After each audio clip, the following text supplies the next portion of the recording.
So far, most of our programs have been straightforward. The program is started, execution occurs, and then the program ends naturally.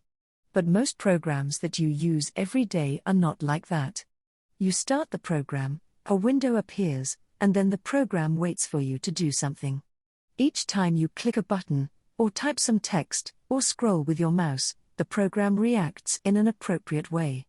These input events trigger output, and the program allows you to do these interactions as many as you'd like.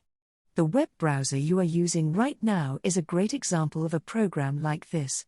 You can keep scrolling and clicking and typing until you eventually close the program. Mastering this new model will greatly enhance the kinds of programs that we can build. We will build these programs using Designer.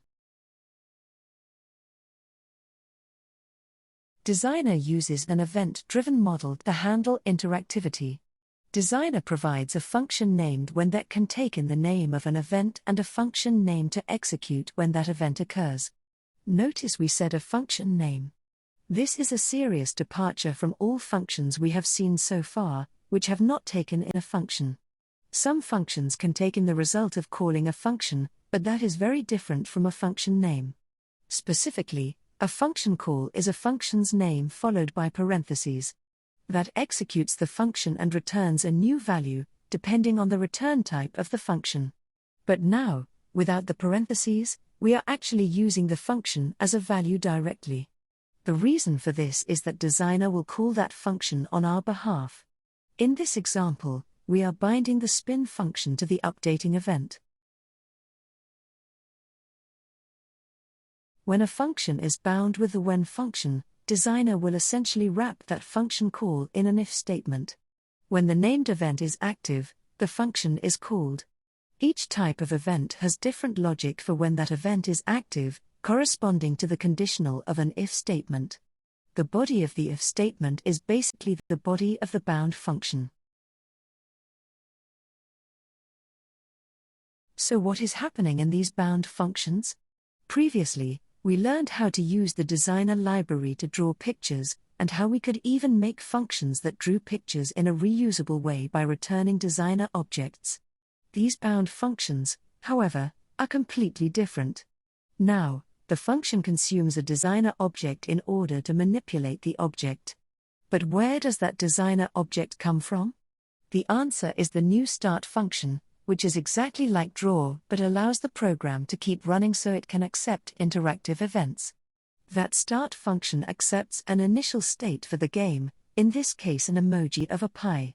That emoji becomes the state parameter for the bound function, passed in as argument every time the game updates, so that the bound function can mess with the current version. But what do we mean by every time the game updates? Watching an animated movie, characters appear to be moving around. But if you pause the movie, then suddenly they are fixed in place.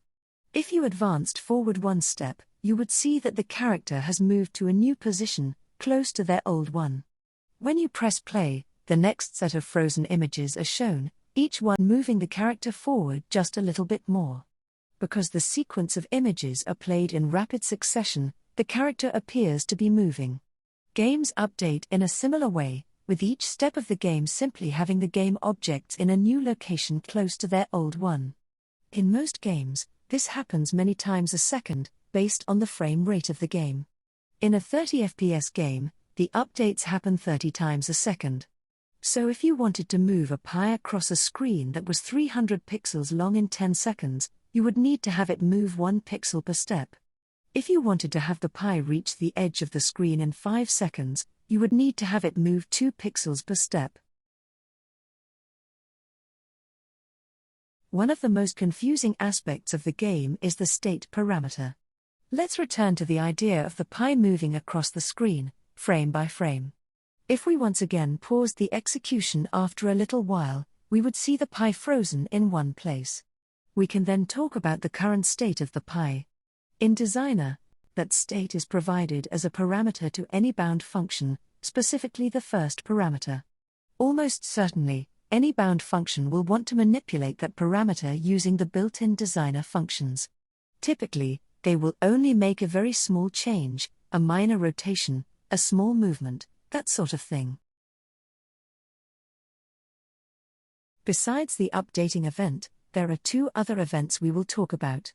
First is the typing event, which occurs when you press on the keyboard. Any function bound to the event will fire. That function takes a second additional parameter, named key, which will be a string representing the name of the keyboard key pressed. For instance, the space key or the L key or the left arrow key.